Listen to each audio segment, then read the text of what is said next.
안녕하세요. 50대의 평범한 여성 사연자입니다. 여기에는 저보다 나이가 많으신 분들도 많으실 테니 조심스럽게 말씀드리겠습니다. 60살에 가까운 제가 지금까지 힘든 삶을 살아온 것 같습니다. 장애를 가진 몸으로 항상 세상의 편견에 시달리며 가족이라는 사람들로부터도 많은 상처를 받아왔기 때문입니다. 그럼에도 불구하고 제 자식들만큼은 제 편이라고 느끼고 있습니다. 자식들은 제게 행운이라고 생각합니다. 아들 한 명은 잘 키웠다는 칭찬을 들었다는데요. 아들이 곧 결혼을 한다는 소식을 듣고 여태 겪은 일들이 다시 생각이 나네요. 그 중에서도 아들을 키우며 느꼈던 감정을 여러분께 이야기하고 싶습니다. 말이 부족한 저지만 한번 제 이야기를 해보겠습니다. 저는 평범한 가정에서 둘째로 태어났습니다. 태어나 중간에 끼인 형제로서 자랐습니다. 위에서 아래로 치워 살았지만 그렇더라도 걱정할 일은 없었습니다. 가난한 정도는 배고플 만큼 심하지 않았고 부모님은 자식들을 사랑해 주시며 다정한 분들이셨어요. 동네를 돌며 형제 자매들과 즐겁게 지냈던 것이 제 어린 시절의 기억입니다. 그러나 사고는 때와 장소를 가리지 않고 찾아와 초등학생 시절 저는 불의의 사고를 당하게 되어 다리에 장애를 가지게 되었습니다. 친구들과 무심코 놀던 중에 다리가 바위 밑에 끼었거나 동네 어르신들이 다 달려와서 저를 구해주셨습니다. 그 후 아버지의 등에 실어 병원으로 급히 옮겨졌습니다. 저는 정신이 없었는데도 수술실로 옮겨가고 의식을 완전히 잃은 것 같습니다. 돌아왔을 때는 이미 큰 수술이 끝나 있던 상태였습니다. 그대로 몇 번의 수술을 당하게 된 저는 다행히 다리를 잃지는 않았지만 평생 다리를 절어 했습니다. 의사 선생님은 절하지 않은 것만으로도 감사하다며 저와 부모님께 다행이라고 말씀하셨지만 어린 딸의 장애 소식에 저희 부모님은 크게 좌절하셨습니다. 안 그래도 제 수술 때문에 큰 돈을 들었던 부모님께서는 제 재활 치료비까지 감당하기 어려워하셨습니다. 그래도 자식을 불편하게 사실 수 없다며 제 앞으로의 재에 큰 돈을 들으셨죠. 결국 평범했던 집안 사정은 점점 나빠졌고 저는 그게 나의 생각이 되었습니다. 내가 그날 나가지 않았더라면, 사고를 당하지 않았더라면 부모님이 돈 때문에 어려워하는 일도 없었을 것 같았습니다. 없을 거라며 자책을 했었습니다. 돈 때문에 힘든 사정 때문인지 집안 형편이 어려워질수록 부모님도 점점 변해가셨습니다. 자꾸만 제게 화를 내시고 타박을 하셨죠. 하루는 절뚝이는 다리 때문에 밖에서 놀림을 받고 들어와 어머니 앞에서 눈물을 보였는데 가 일어섰어요. 내가 그렇게 된 것 탓이니 오히려 내가 울고 싶다 알아. 여자애들은 집에서 얌전 있다가 시집이나 잘 가면 그만인데 너는 다리가 이래가지고 어디 시집이나 가겠니? 아니면 어디 나가서 일이라도 하겠니? 아무튼 내 속이 더 터지니까 앞으로 내 앞에서 그런 얘기는 일절 꺼내지 마라. 알겠어. 어머니도 속상하신 마음에 그러신다 생각했지만 한참 춘기 어린 다음에 부모님의 냉대는 견디기 어려운 것 같습니다. 일이었습니다. 그 밖에도 부모님은 제가 70점도 제대로 못 갈 거고 일도 못하고 할 거라며 학교는 다녀서 뭐 하냐며 저희 고등학교 진학을 담당하셨습니다. 그래도 다른 형제들과 차별을 못 하시겠는지 고등학교까지 보내주셨지만 대학은 꿈도 꾸지 못할 일이었죠. 그런데 저는 그게 아직도 가슴에 사무치게 안타깝습니다. 사실 제가 공부를 꽤 잘했거든요. 다른 사람들은 일해서 밖에 나가 놀거나 다니지도 못해서 저는 늘 집에서 책을 보고 공부를 하며 지냈고 학교에서도 늘 열심히 수업을 들었습니다.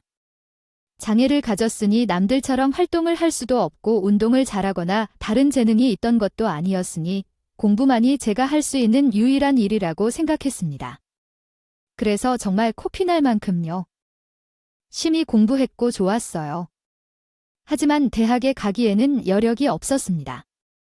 장학금을 받아서 학교를 다니는 것도 가능했겠지만 생활비와 기타 경비에 대한 걱정들이 있었고 이미 제 하나로 인해 가정 형편이 어려워진 것을 알면서도 부모님께 그것을 차마 말할 수가 없었습니다.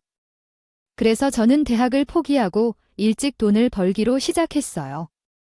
고등학교를 좋은 성적으로 졸업한 저는 이를 토대로 노력하려고 열심히 노력했습니다. 하지만 장애가 있는 제가 취업하는 것은 다른 사람들처럼 쉬운 일이 아니었습니다. 사무직은 물론 생산직 일자리를 구하는 것도 어려웠어요. 이번에도 제가 가진 장애로 인한 어려움 때문이었죠. 장시간 일을 할 수 있느냐, 빨리 일을 처리할 수 있느냐에 대한 두려움을 가진 사장님들이 많았어요. 꺼려 하셨던 포기하는 심정으로 마지막 면접을 봤던 공장에서 사장님이 잔뜩 주눅 들어있던 제 얼굴을 보시고는 맞지 못하는 듯 저를 채용해 주셨습니다. 그렇게 저는 처음으로 일을 시작할 수 있었고 첫 월급을 받을 수 있었습니다. 제 힘으로 처음 본 그 돈이 얼마나 감사했는지 모릅니다. 저는 부모님께 생활비로 월급을 가져다 드리고 조금씩만 떼어 따로 모아두기 했습니다.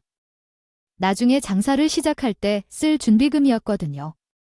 제가 언제까지 일을 할 수 있을지도 모르고 일 구하기 어려운 제 사이이므로 차라리 혼자 하는 장사 같은 걸 해보면 어떨까 했습니다.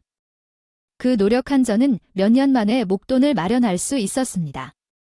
물론 그것도 남들 눈에는 적은 돈일지도 모릅니다. 저는 작으면서도 값싼 갓게 같은 것을 가지기 위해 노력했습니다. 한 칸 정도 얻을 수 있지 않을까 생각했습니다. 제가 혼자 무엇을 해볼지 열심히 고민하던 중 부모님께 그 돈을 빼앗기게 되었습니다.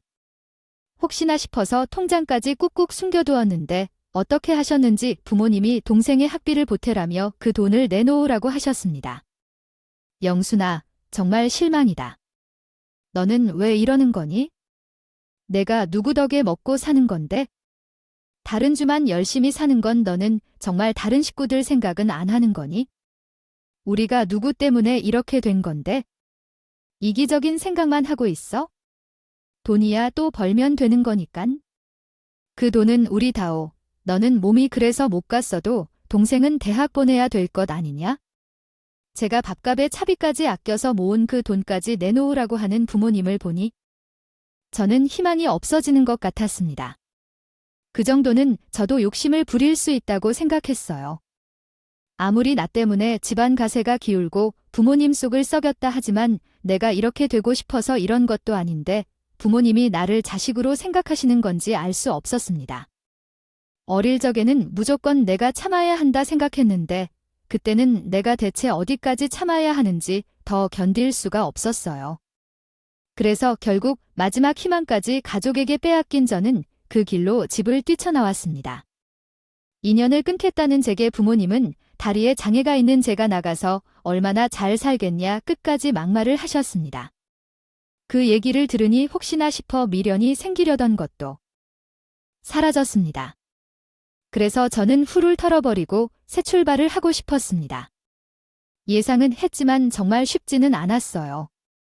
이전 직장처럼 그런 좋은 기회가 또 찾아오는 것도 아니고 여전히 저를 대하는 세상은 냉담하기만 했죠.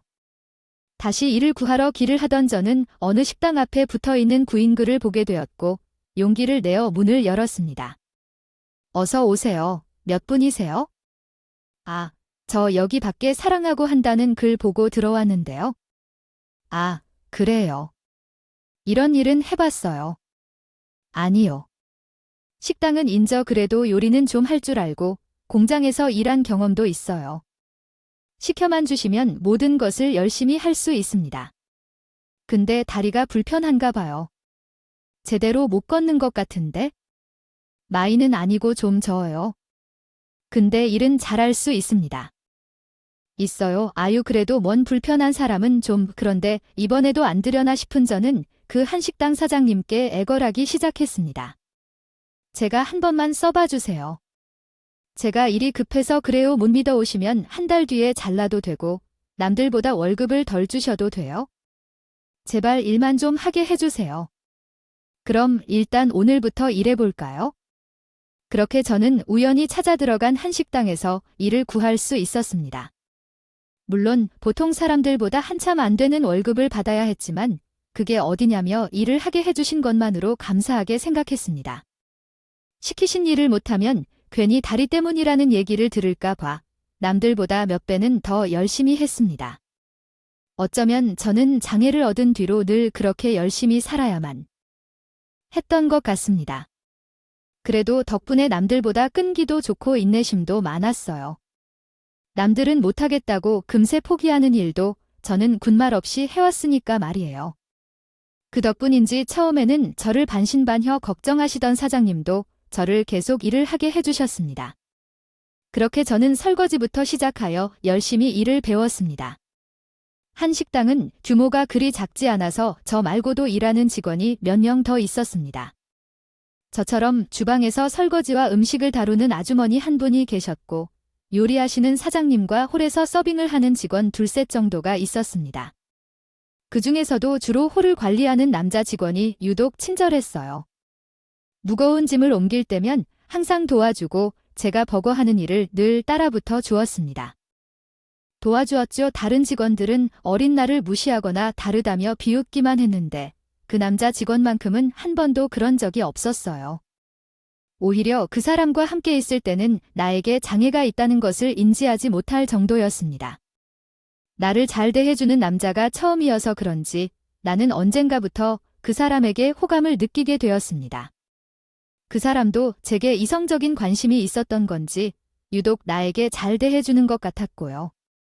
잠시 쉴 때면 나에게 커피도 타주고 원래 간식도 챙겨주며 알게 모르게 나를 뒤에서 챙기는 것을 보면 그 사람도 절 좋아한다는 걸 알 수 있었습니다. 나에게도 봄날이 오는 건지 저도 모르게 기대를 했죠. 하지만 이번에도 제 기대는 깨지게 되었습니다. 알고 보니 그 남자가 사장님의 아들이라고. 그동안 가게 안에서도 그런 낌새가 한 번도 없어서 사장님은 벌써 나이가 지긋해 보이셨고 두 사람이 부모 자식이라 나이 차이가 좀 있어 보여 몰랐는데 남편의 아들이라고 늦게 본 외동아들이라 사장님이 치게 하신다는 소리를 듣고 겁이 덜컥 났습니다. 그런 아들이 발이를 만난다는데 좋아하실 부모가 어디에 있겠어요? 그 사실을 알게 된 후에 어떤 일자리를 두려워해서 그 사람을 밀어냈습니다. 관심 없는 척 괜히 툴툴거리고 못되게 굴었습니다. 그런데도 그 사람은 내가 뭐가 좋은지 더 저돌적으로 마음을 들이미는 겁니다. 영순 씨, 우리 영업 보러 가요? 주말에 일 안 하는 거 다. 거절하면 안 됩니다. 그렇다면 그날 데리러 갈 거예요. 제가 왜 정식 씨랑 영화를 보나요? 저 바빠요. 바쁘시더라도 어쩔 수 없어요. 11시 앞에 나와 있을 거예요. 나올 때까지 기다릴 거예요. 제가 거절할 틈도 없이 들이미는 정석 씨를 저도 밀어낼 수 없었습니다. 결국 저도 그 사람의 마음을 받아들이게 되었죠. 그렇게 겨우 연애를 시작했지만 우리의 사랑은 쉽게 이어지지 않았습니다. 당연하게도 사장님의 반대가 있었거나 우리가 만나게 됐다는 걸 아시고 사장님은 크게 화를 내셨습니다. 너무 뻔한 얘기라서 놀라지 않았습니다. 저는 다리가 나았던 자신을 소중히 여기다 아버지께서 이런 말씀을 하셨죠. 제가 아무 말도 하지 않고 고개만 숙여 있을 때마다 정직 씨는 제 방패가 되어주셨습니다. 나이 많으신 어머니 앞에서는 반항하지 않던 아들이 여자 때문에 그러는 걸 보신 어머니는 더 화가 많이 내셨습니다.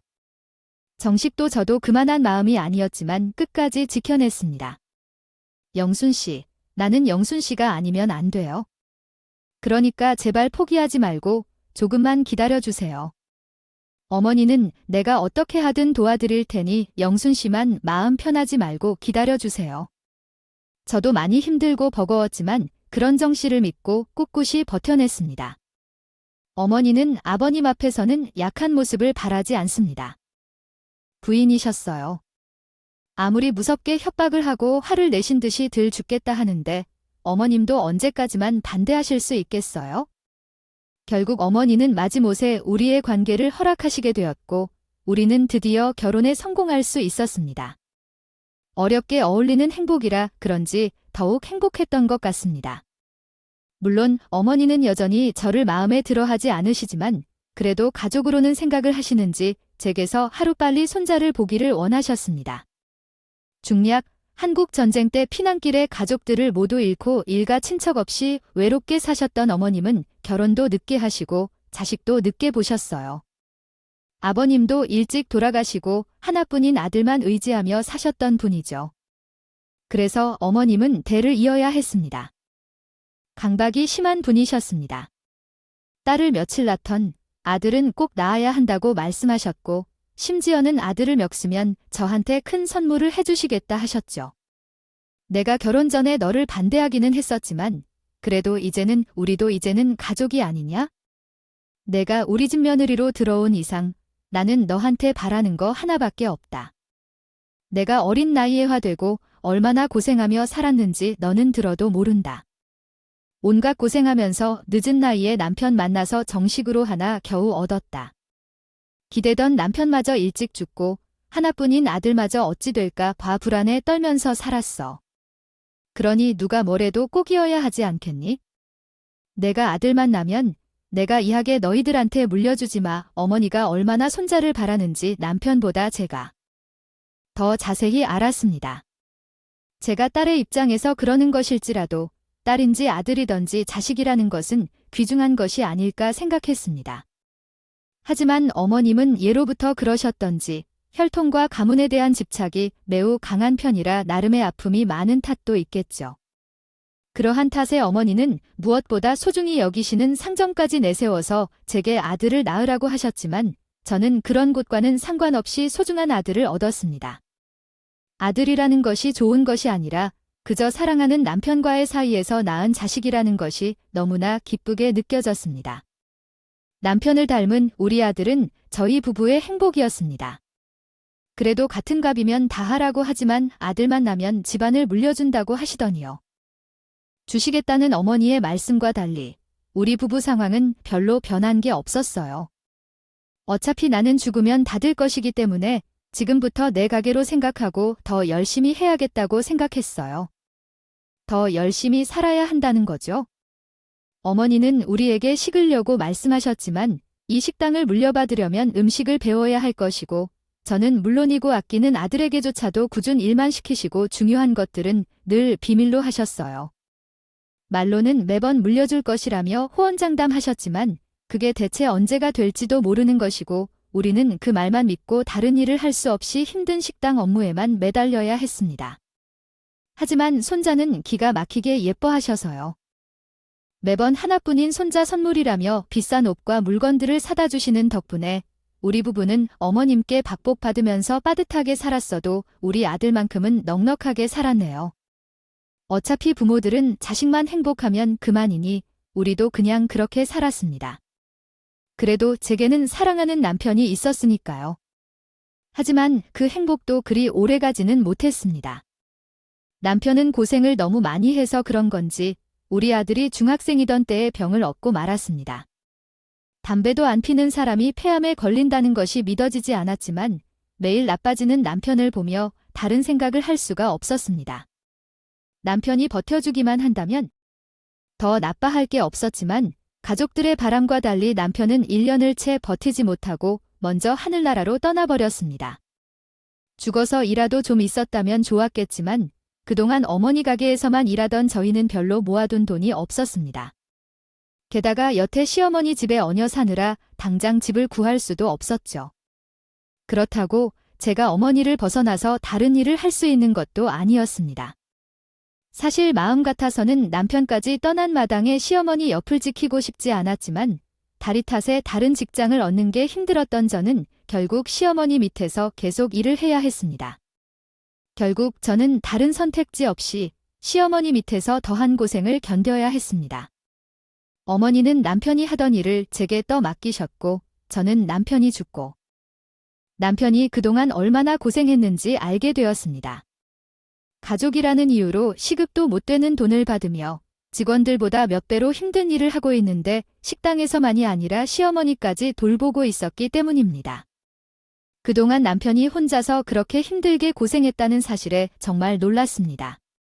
어떻게 혼자서 그러한 많은 일을 해내고 고생을 참아냈는지 더 무서운 것도 있다고 생각했습니다. 이걸 어떻게 혼자서 감당해낼 수 있었을까요? 무슨 엄격함이 필요했던 일이라고 생각했습니다. 아무 안타까워하지 않았는데 이런 일을 하면서 월급의 반만 받거나 더 적게 받으며 일하고 있기 때문입니다. 정말 이것은 너무 고통스러운 일입니다. 아니, 넌 너와 직원들을 비교할 필요가 없습니다. 생각하니 너는 어차피 내게 물려받을 우리 식구 아니냐. 식구끼리 돈을 계산하고 싶으니 게다가 내 집에서 먹고 자면서 생활비를 받지 않는 것만으로도 감사해야겠지? 너 그렇다고 집을 나간다거나 다른 생각하지 마라. 어차피 너한테는 모두 물려줄 거야. 설마 내가 너한테 거짓말을 할까? 우리 손자를 걸고 한마디 하니 너도 다른 생각하지 말고 이 나라에 열심히 해야 해, 알았지? 아들에게도 물려주지 않았던 가게를 정말 물려주실지, 제가 어머님 말을 어디까지 믿어야 할지 몰랐지만 그때는 그 말을 믿는 것 말고는 다른 방법이 없었습니다. 그래도 손자에게는 안 아껴 하시는 어머님 덕분에 나는 고생을 해도 우리 아들은 편히 살 수 있었으니까요. 제가 어머니를 떠나서 지금처럼 가며 학원도 가며 좋은 옷들도 나였던 것을 살짜릿하게 바쁘게 보내기 시작했습니다. 쉬는 날이 없습니다. 그렇게 남편이 죽어 혼자 나이든 시어머니 수발의 가게까지 도맡아 하며 우리 17년 동안 시어머니를 위해 희생해 왔습니다. 시어머니께서는 나이가 들어서 식당에 나오는 것조차 어려워하십니다. 식당 일과 관련된 별다른 결정을 내가 하더라도 매번 화를 내셨습니다. 누가 바꿔놨냐? 누가 멀쩡한 선발을 바꿔? 애미야, 너가 바꾼 거야. 어머니, 오셨어요. 말씀 먼저 못 드려서 죄송해요. 원래 있던 나무 선반이 밑동이 썩어서 넘어져서 급하게 스텐 선반으로 바꿔뒀어요. 말씀드린다는 걸 깜빡했네요. 죄송해요. 애미야, 너는 내가 죽은 사람으로 보이냐? 무슨 말씀이신 자네가 눈에는 죽은 송장처럼 보이는 늙은 시인 말이다.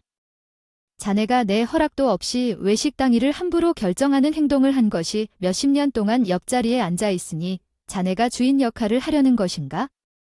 이 늙은 시인은 이제 골방으로 보내려는 게냐? 응, 아니에요. 어머니, 무슨 말씀을 그렇게 하세요? 당장에 그릇들 선반은 필요하고 어머니께서 연락이 안 되어서 제가 급하게 사온 거예요. 이전에 사용하던 나무 선반은 식당 뒤에 두고 왔고 나 아직 몇십 년 동안 여기 붙어 있어도 될 만큼 목숨이 남았어요. 말짱하다 그러니까 내 의견 없이 허락 없이 무슨 행동이든 할 생각하지 말아라. 내가 죽기 전에는 자네가 식당 안주인이라는 생각하지 말란 말이다. 아니, 내가 죽더라도 여기 식당은 내 가슴에 안아 죽을 테니까. 애초에 단념하고 사는 동안은 조용히 지내자. 선반 하나를 교체한 이후로 지적들이 몰아붙이는 어머니를 바라보며 화가 나기보다는 내 모습이 촬영되는 것처럼 느껴졌습니다. 내 나이도 이제 50을 넘어 60을 향해 가고 있고 이 식당에 오래 다녀온 경력이 있지만 아직도 식당 이모들에게 받는 급여가 불쌍하게 느껴졌습니다. 식당 이모들은 오르는 시급으로 돈을 많이 벌어 자기 자신에게 선물도 하고 자신을 위해 돈도 쓰지만 쟤는 반평생을 넘겨가면서 내가 노력한 만큼의 보상이나 따뜻한 말 한마디조차 받지 못했습니다. 예전에는 그냥 고약한 어머니의 잔소리로 받아들이고 한 귀로 흘렀지만 그때는 내 마음에 큰 소용이 있었던 것 같습니다.